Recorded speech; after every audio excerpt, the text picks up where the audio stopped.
নমস্কার, আপনাদের জনতার মশালে স্বাগত। আমি অভিজিৎ। এই মুহূর্তে আমার সঙ্গে রয়েছেন রাজ্যের উপমুখ্যমন্ত্রী জিষ্ণু দেববর্মন। এই মুহূর্তে আপনারা জানেন গোটা রাজ্য জুড়ে চলছে উপভোট। রাজ্যের 4টি বিধানসভা কেন্দ্রে আগামী 23 জুন অনুষ্ঠিত হবে উপনির্বাচন। এই উপনির্বাচনের নানান ইস্যু নিয়ে আমরা কথা বলবো রাজ্যের উপমুখ্যমন্ত্রী জিষ্ণু দেববর্মনের সঙ্গে। আমাদের সঙ্গে এই মুহূর্তে রয়েছেন রাজ্যের উপমুখ্যমন্ত্রী জিষ্ণু দেববর্মন। স্যার, আপনাকে জনতার মশালে স্বাগত। নমস্কার। নমস্কার স্যার, এই মুহূর্তে রাজ্য জুড়ে চলছে উপভোট। তাই এবার এই উপভোটে এটা একটা সেমিফাইনাল হিসেবে ধরা হচ্ছে এবং বিভিন্ন রাজনৈতিক দল যেহেতু 23-এ তার বিধানসভা নির্বাচন, তাই এই মুহূর্তে আপনারা বিজেপির পক্ষ থেকে উপভোটে কী ধরনের রেজাল্ট আশা করছেন আপনারা? দেখুন, বিরোধীদের কাছে কোনো ইস্যু নেই। ওদের ইস্যু সব নেগেটিভ ইস্যু, ক্রিটিসিজম করা, সমালোচনা করা বা কিছু সরকারের ভিশন ডকুমেন্ট নিয়ে আলোচনা করা। নিজের কোনো ডকুমেন্ট নাই ওদের, না ইস্যু আছে, না কোনো ডকুমেন্ট আছে, না কোনো স্লোগান আছে কিছু। খালি একটাই কথা, কী বলে গণতন্ত্র, আর গণতন্ত্র নেই, বিপন্ন। কীভাবে গণতন্ত্র বিপন্ন হয় আমরা তো জানি না। একের পরে ইলেকশন হতেই যাচ্ছে, লোকসভায় হোক, পঞ্চায়েত হোক, এডিসি হোক, কোথায় আমরা জিতেছি, কোথায় এডিসি আমরা হেরেছি, ঠিক না? সুতরাং গণতন্ত্র নেই এই কথা নিয়ে শুধু যাওয়া, মনে হয় পাবলিক এই নেগেটিভ রাজনীতিতে আর বিশ্বাস করে না। সেটা সারা দেশের নিরিখে আমি বলছি। মোদিজির 2019-এর ক্যাম্পেইন দেখুন, পজিটিভ ছিল। ইউপির আমাদের ক্যাম্পেইন, আমরা পজিটিভ ক্যাম্পেইন করি সবসময়। যেখানে সরকারে আছি সেখানে পজিটিভ করি, যেখানে সরকারে নেই সেখানে আমরা পজিটিভ ক্যাম্পেইন করি, এবং মানুষ পজিটিভিটির সঙ্গেই থাকবে। যেটা পজিটিভ সেটার সঙ্গেই থাকবে, কারণ পজিটিভে একটা ভিশন আছে, একটা মিশন আছে। আর নেগেটিভে তো কিছু নেই। নেগেটিভে সরকারে গালাগালি দেওয়া ছাড়া আর অন্ধকারে ঢিল ছোড়া ছাড়া আর কি আছে নেগেটিভিটিতে? স্যার, রেজাল্ট কি আশা করেন? যে এটা কি ক্লিন সুইপ হবে, না বিরোধীরা পেতে পারে কোনো আসন, না 4-0 হবে? কি আশা করছেন? আমি তো বলছি 4-0 হবে, কারণ সবখানেই তো একই অবস্থা, নেগেটিভ প্রচার। একখানে তো ওরা ক্যান্ডিডেট দিতেই পারেনি সুরমাতে। কংগ্রেস এত পুরানো দল একটা এসসি সিট কন্টেস্ট করতে পারলো না, ঠিক না? স্যার, তাহলে আপনারা যে ভোটে যাচ্ছেন মানুষের কাছে কি শুনিয়ে যাচ্ছেন? আপনাদেরকে কেন ভোট দেবে মানুষ? একটা তো আমরা 4 বছর 3 মাস 4 মাস যা কাজ করেছি, সেটা কাজের একটা হিসাব আমরা দিচ্ছি মানুষের কাছে, আমরা কি করেছি না করেছি, এবং আগামী দিন আরও কী কাজ করব সেটা নিয়ে আমরা যাচ্ছি। বলুন না, পজিটিভ ক্যাম্পেইন নিয়ে যাচ্ছি আমরা, কাকেও আমরা দোষ দিচ্ছি না। খালি এতটুকু কথা আমরা নিশ্চয়ই বলছি, এই বাই ইলেকশন কেন হচ্ছে। এই বাই ইলেকশন কিন্তু মানুষের স্বার্থে হচ্ছে না। একজন লোক তো মারা যান, বিধায়ক যুবরাজনগরের, রবীন্দ্রনাথ বাবু, আমরা অনেক পরিচিত লোক, পুরানো রাজনীতিবিদ। এবং 3টা সিটে, এই যে সুরমা 6 নম্বর এবং বর্তোয়ালি সিটে কেন নির্বাচন হচ্ছে? উপনির্বাচনের কোনো দরকার ছিল না।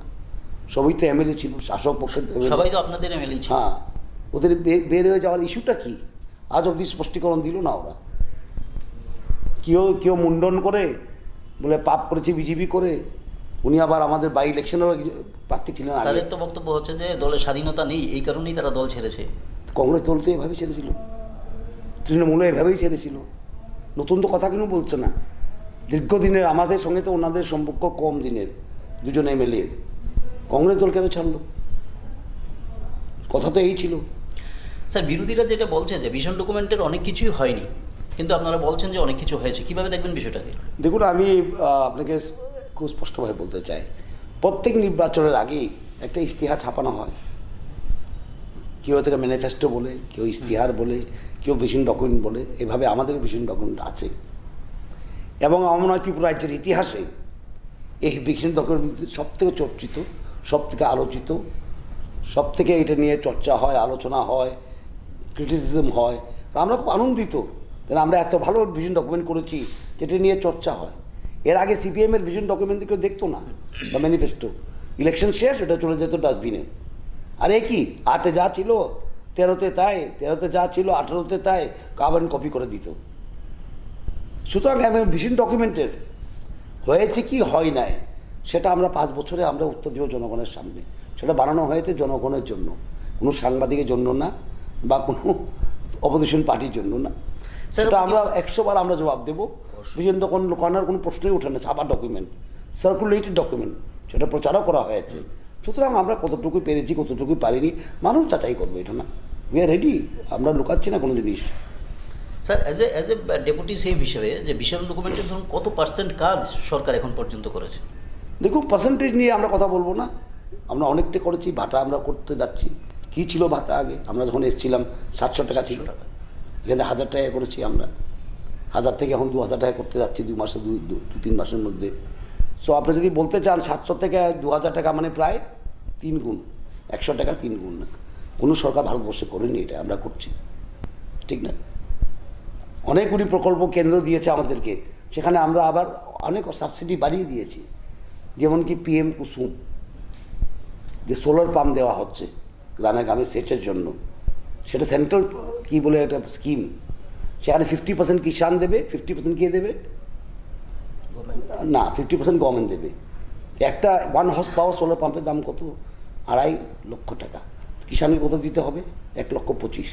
কিন্তু ত্রিপুরা রাজ্যে আমরা নাবার্ড থেকে লোন নিয়ে সেই পাম্পগুলি আমরা 2,500 টাকায় দিচ্ছি মাত্র। সেটা সারা ভারতবর্ষে নেই।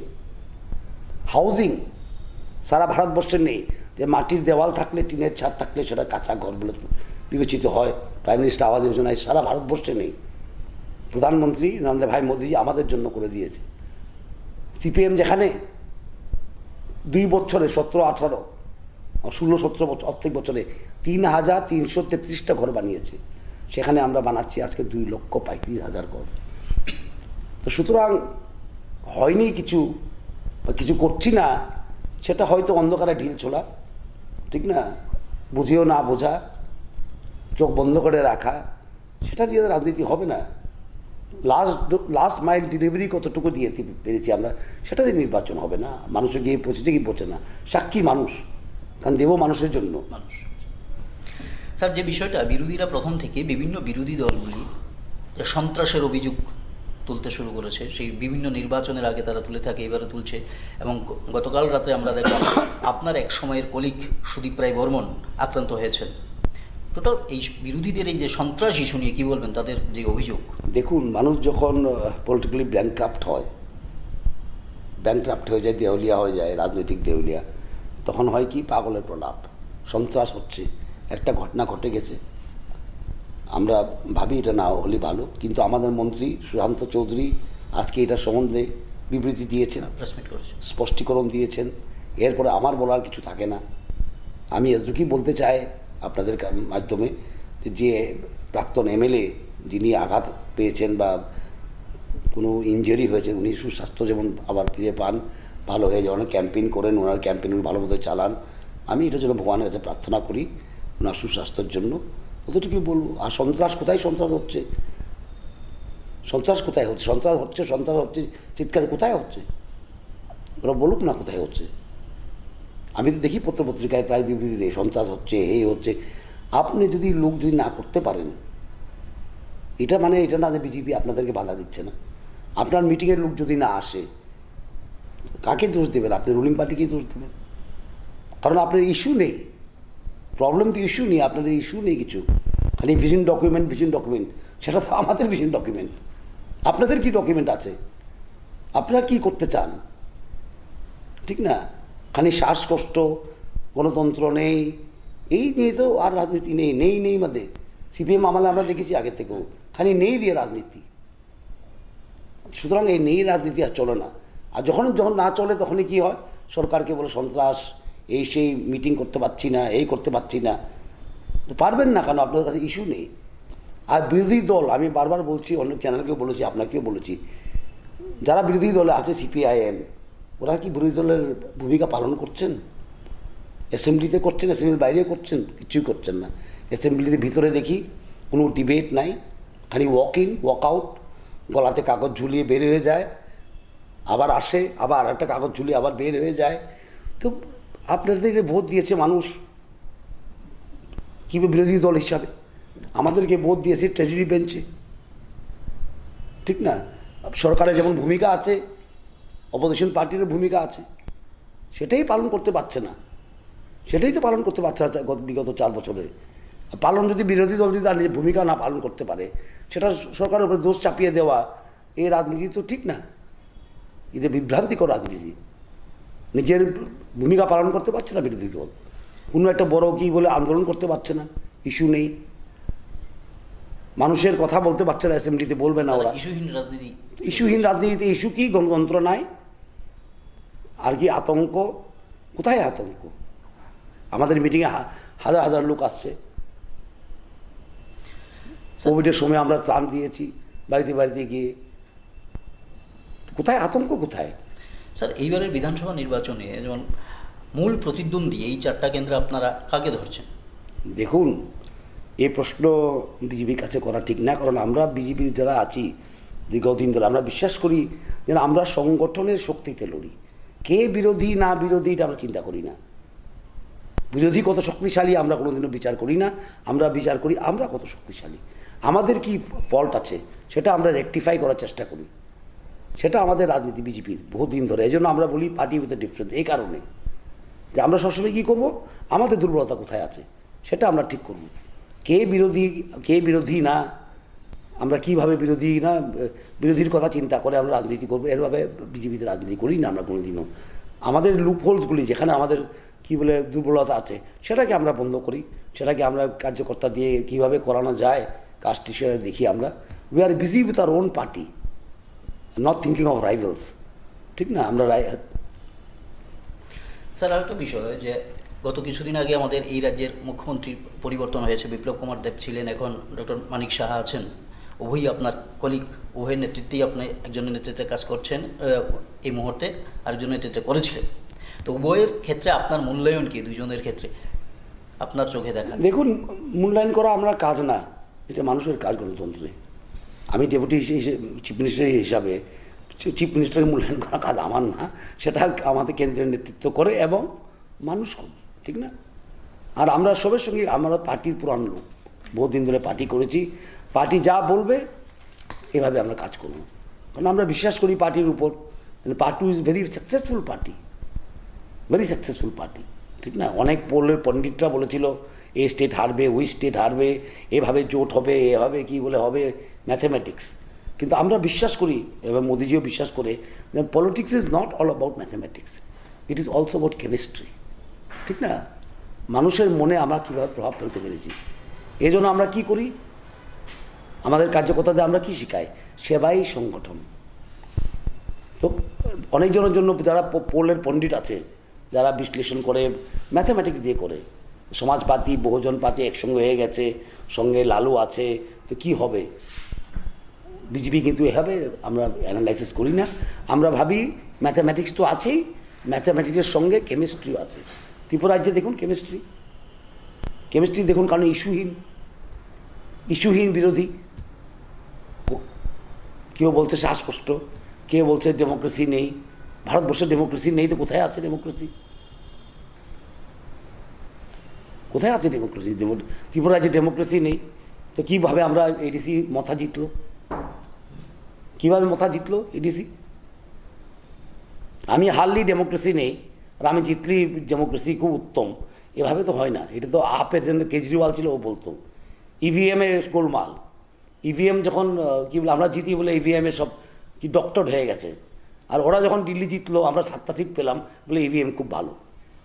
সুতরাং এইভাবে তো রাজনীতি হয়, রাজনীতি হতে ইস্যুভিত্তিক একটা মিশন থাকা দরকার, ঠিক না? কংগ্রেসের কী মিশন আছে ভারতবর্ষে? মোদিজিকে গালাগালি দেওয়া ছাড়া আর মিশনটা কী আছে? মিশন কী আছে? সিপিএমের তো it is a party floating in the air, হাওয়াতে উঠছেও না, গ্লোরি আগে চিন্তা করে। সিপিএমের কী আছে, পার্লামেন্টে কী আছে? ত্রিপুরা রাজ্যে ওরা কী করেছে 25 বছর, ঠিক না?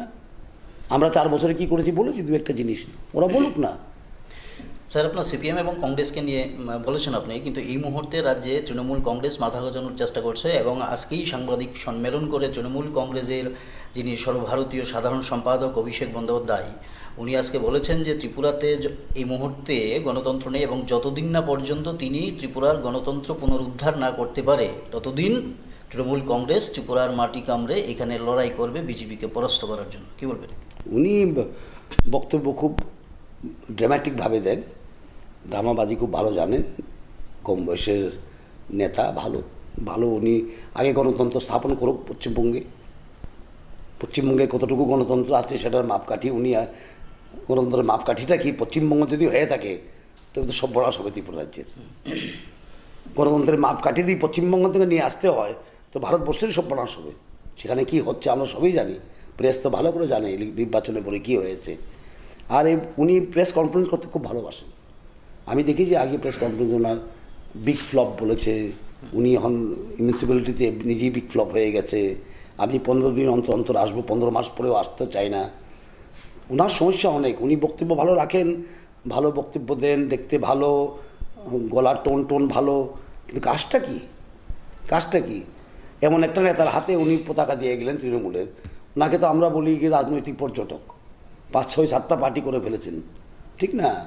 কী বলে কংগ্রেস, গ্রামীণ কংগ্রেস, তৃণমূল, বিজেপি, কংগ্রেস, আবার Trinamool. It is a political tourism. তো পলিটিক্যাল ট্যুরিস্ট দিয়ে কিছু হবে? কলকাতা থেকে কিছু ট্যুরিস্ট আসবে, আবার এখানে পলিটিক্যাল ট্যুরিজম চলবে, এভাবে তো আর পার্টি হয় না। পার্টি সংগঠন কোথায়? প্রেস কনফারেন্সে বলতে পারি সব কিছু, প্রেস কনফারেন্সে বলা আপত্তি কী? মাটি কামড়িয়ে বসে, মাটি কোথায়? এখানে মাটি কামড়িয়ে বসে থাকলেন কোথায়? কে ছিল মাটি কামড়িয়ে ইলেকশনের পর? আমরা দেখেছি কিছু নায়িকা নিয়ে এসে পথসভা রোড শো করেছে, আমরাও ভালো লেগেছে। নায়িকা দেখলাম বিনা পয়সায়, বিনা টিকিটে, ঠিক আছে, ভালো কথা। কিন্তু কোথায় ছিল মিউনিসিপ্যালিটি ইলেকশনের পর?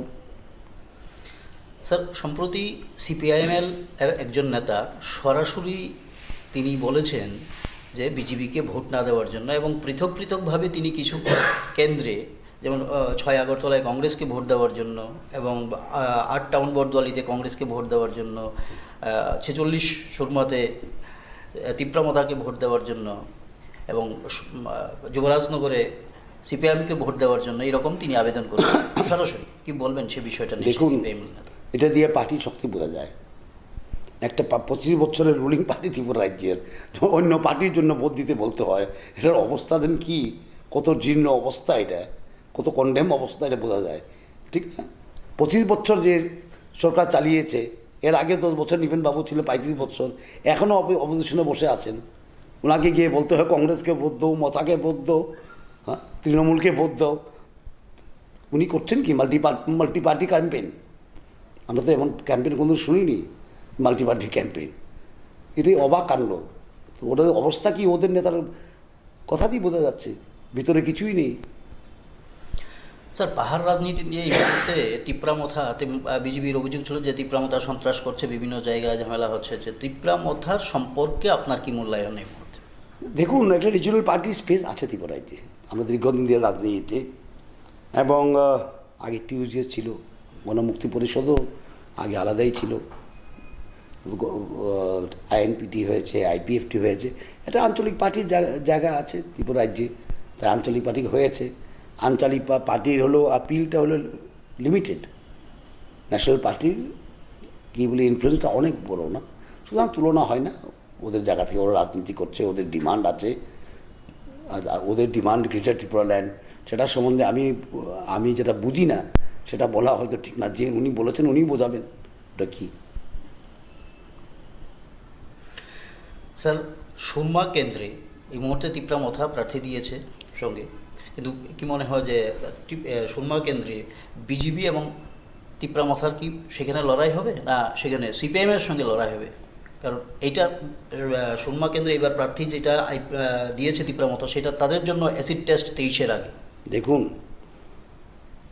আমরা জিতব বিজেপি রাজনীতিতে, আমরা বলেছি আগে, কে রাইভাল আমরা দেখি না, আমরা জিতব সুরমা কেন্দ্র, এবং সেকেন্ড থার্ড কে আসবে ওরা ঠিক করে নিলেই পারে, সেটা তো আমাদের দরকার নেই। সেকেন্ড থার্ড যেখানে ফার্স্ট আসবে পার্টি, কে সেকেন্ড আসবে কে থার্ড আসবে ওরা দেখবে ওরা। এটা স্যার, আপনার হাতে রাজ্যের বেশ কিছু গুরুত্বপূর্ণ দপ্তর রয়েছে, এবং সেই দপ্তরের যে কাজকর্ম কিভাবে আপনি পাবলিকের কাছে মূল্যায়ন করবেন, যে বিভিন্ন দপ্তর রয়েছে? দেখুন, প্রথম তো ফাইন্যান্স খুব ইম্পর্টেন্ট। আমি এখনও বলতে চাই আমরা এখনও ওভারড্রাফট নেইনি, ঠিক না? আমাদের ফাইন্যান্স ডিপার্টমেন্ট ইএপি বলে আছে, একটা এক্সটার্নাল এইডেড প্রজেক্ট, ইএপি বলে এটাকে, এবং বিশ্ব ব্যাংক এবং এশিয়ান ডেভেলপমেন্ট ব্যাংক থেকে আমরা লোন নিয়ে আসি। এটা মঞ্জুরি দিতে হয় কে? রাজ্যের অর্থমন্ত্রী। ত্রিপুরা রাজ্যের 2টা ইএপি ছিল, জাইকা এবং কি বলে ইন্ডো জার্মান টিম আজকে ত্রিপুরা রাজ্যে 8টা তো চলছে, আরও 5টা ইএপি আসছে, 13টা ইএপি এক ছোটো রাজ্যে। এটা দেখে আমাকে মানিক সরকার অপোজিশন লিডার বলেছেন, আপনি তো ঋণে ডুবিয়ে দিয়েছেন অ্যাসেম্বলিতে, আমার মনে আছে। আমার একটু অবাক লাগলো, উনি 20 বছর মুখ্যমন্ত্রী, উনি ইএপি সম্বন্ধে জানেন না। ইএপিতে লোন এবং সুদ ফেরত দেয় কেন্দ্র সরকার, 20% মাত্র ফেরত দিতে হয় রাজ্য সরকারকে। তো আজকে এই ছোটো রাজ্যে ভারতবর্ষের সবচেয়ে বেশি ইএপি আমাদের এখানে, এবং জনজাতিদের জন্য স্পেশাল ইএপি আমরা নিয়ে এসেছি ওয়ার্ল্ড ব্যাংক থেকে 1300 কোটি টাকা। সুতরাং আমরা খুব গর্বিত যে একটা ছোটো রাজ্যের জন্য। এবং আপনি শুনলে অবাক হবেন, এডিবির কান্ট্রি ম্যানেজার কী বলে এশিয়া প্যাসিফিক রিজনের, উনি এসে গেছেন বলে আমি ত্রিপুরাতে আরও ইনভেস্ট করতে চাই, আরও ইএপি দেবো আমরা আপনাদের মন্ত্রী যদি মানেন। সুতরাং আজকে ত্রিপুরা রাজ্যে ইনভেস্টমেন্ট করার ওয়ার্ল্ড ব্যাংক, বিশ্ব ব্যাংক থেকে এবং এডিবি ব্যাংক থেকে মিনিমাম লাইবিলিটি দিয়ে সেটা আমরা পেরেছি করতে। আরআইডিএফ যারা নাবার্ড থেকে লোন নিত, সেটা রাজ্য কেন্দ্র সরকারই দেয়, ফেরত দেয়। আরআইডিএফ কী ছিল? 150 কোটি টাকা, আজকে আরআইডিএফ 450 কোটি টাকা। কারণ উন্নতি তো টাকা ছাড়া হবে না, ফাইন্যান্সের ব্যবস্থা না করে উন্নতি করা যাবে না। সিপিএম আমলে দেখেছি অনেক, আমি তো ফাইন্যান্স মিনিস্টার আজকাল দেখি, প্ল্যানিং আর কোঅপারেশন আমি দেখি বহু প্রজেক্ট 20 কোটি টাকার প্রজেক্ট শুরু করেছে 2 কোটি টাকা দিয়ে, বাকিগুলি কোত্থেকে আসবে? কোনো প্ল্যানিংই নেই। ওই ফলকটা লাগানো, ফলক লাগিয়ে মাটি কেটে এতটুকু তৈরি করা, পাবলিক পয়সা নষ্ট করা, 2 কোটি টাকা নষ্ট। সেই প্রজেক্টগুলিও আমরা কীভাবে না শেষ করতে পারি এটার ব্যবস্থা করছি। একটা উদাহরণ তো আছে, ওই সায়েন্স সিটি অর্ধেক বিল্ডিংয়ের টাকা ছিল। এক্সিবিট ছাড়া তো সায়েন্স সিটি হবে না, এক্সিবিটের টাকার কোনো হদিশ নেই, কোথা থেকে আসবে নিয়ে আসবে, কোথায় কোনো কিছু নেই। আজকে আমরা এক্সিবিটের টাকাও নিয়ে এসেছি কেন্দ্র থেকে। সুতরাং এই জন্য বলি আমরা ডাবল ইঞ্জিন সরকার বলি, আমরা এই কারণে বলি। ওরা বলে কি ডাবল ইঞ্জিন হলে সব কিছু হয়ে যায়, এমন তো না। ডাবল ইঞ্জিন হওয়াতে আজকে আমরা 2,35,000 ঘর বানাচ্ছি। মাটির দেওয়াল, টিনের ছাদ হলে সেটা বিবেচিত হয়েছে, ঠিক না? এবং ইএপি এতগুলি পেয়েছি, 13টা ইএপি পেয়েছি। ন্যাশনাল ল কলেজ বানাতে যাচ্ছি, এই সেশন থেকে শুরু হবে ন্যাশনাল ল কলেজ, যারা ছিল না। সুতরাং এই জন্য আমরা ডাবল ইঞ্জিন বলি। আর ওরা ডাবল ইঞ্জিন হলে তো ডেলি নাকি টাকা পাঠিয়ে দেবে ব্যাগে ব্যাগে করে, এমন তো না। সরকার যাচাই চলে। আমরা অনেক সাহায্য পেয়েছি, মোদিজি আছে বলি আমরা এতটুকু কাজ করতে পেরেছি। না থাকতো তা ঠিক না, সিপিএমের মতন কী করতে হতো? কেন্দ্র দিচ্ছে না, অন্তত এই স্লোগান থেকে তো মুক্তি পেয়েছে ত্রিপুরা রাজ্য। কেন্দ্র দিচ্ছে না, বঞ্চনা, লাঞ্ছনা, নিপীড়িত, এসব কথা আর নেই। মানে উন্নতি একমাত্র স্লোগান, কীভাবে মানুষকে উন্নত করা, গ্রামকে উন্নত করা, এই কথা নিয়ে চলছে। স্যার, সম্প্রতি রাজ্যের একটা হোটেলে আপনার ছেলের সঙ্গে একটা অপ্রীতিকর ঘটনা হয়েছিল। অনেকেই রাজনীতিকরা বলছেন যে এই ঘটনার পর হয়তোবা আপনার রাজনৈতিক জীবনে একটা দাগ পড়েছে নাকি, সেটার পেছনে কি কোনো নির্দিষ্ট কোনো ষড়যন্ত্র রয়েছে কিছু? দেখুন, যা হয়ে গেছে। এখন আমি তো আর পুলিশ না বা সিবিআই না, ষড়যন্ত্র না পরযন্ত্র, যা হয়ে গেছে। আমি এভাবে রাজনীতিকার নেই, আমি কোনো দিনও চিন্তা করি না কি বলে কল্পনা ভাবনা এসব এমনি রাজনীতি করি না। পার্টি যা বলে তাই করি, পার্টির সঙ্গে আছি দীর্ঘদিন ধরে। পার্টি যদি বলে এই কাজ করো, এই কাজ করি, এই কাজ করো না, করি না। স্যার, এই রাজ্যে আজকে উপভোট এবং 23-এ আবার বিধানসভা নির্বাচন, সবটা মিলিয়ে এই রাজ্যে সামনের দিনে বিজেপির ভবিষ্যৎ কতটা?